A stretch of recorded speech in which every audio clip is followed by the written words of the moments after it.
Good morning guys, કેમ છો? તો આપણે બનાવી રહ્યા છીએ ભાખરી અને ચા. અહીંયા બાળકો અહીંયા રમે છે.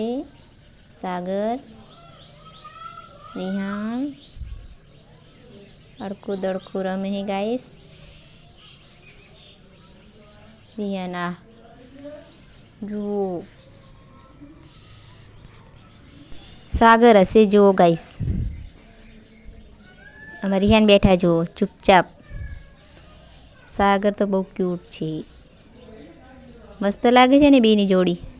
રિહાન, સાગર, ઇંચુ, ધરતીબેન બધા બાળકો અહીંયા બેઠા રહીને આપણે રમાડી રહ્યા છીએ.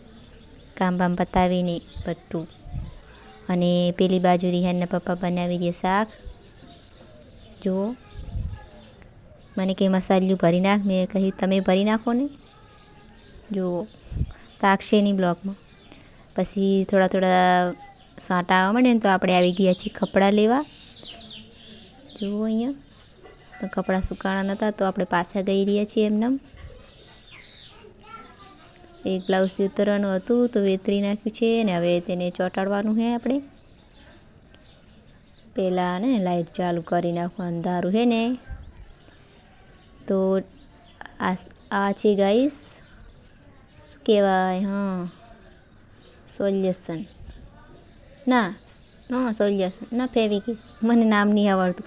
આના વડે આપણે ચોંટાડી દઈએ. જો મસ્ત ચોંટાડી દીધું. પછી ડબલ સિલી મારવી પડે નહીં ગાઈસ. અને અહીંયા મારું પોલકું હું વિતરું છું. આ છે મારી સાડી. અને બારે જો વાતાવરણ કેવું ઠંડુ ઠંડુ થઈ ગયું છે. આ છે મારા દિયર આશિક કુમાર.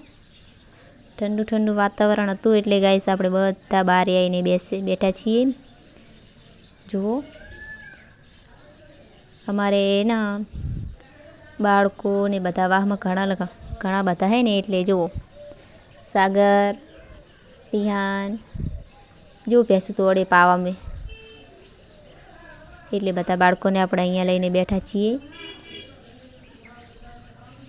અમારી એવંશી બા મને કે હું બ્લોગ ચાલુ કરું. મેં કીધું ના, હું બ્લોગ ચાલુ કરું એમ કરી વિડીયોમાં બોલે છે. પણ મેં એને થોડી મ્યુટ કરી નાખી કેમ કે થોડો ગડબડ ગોટાળો કરતી હતી તો ને.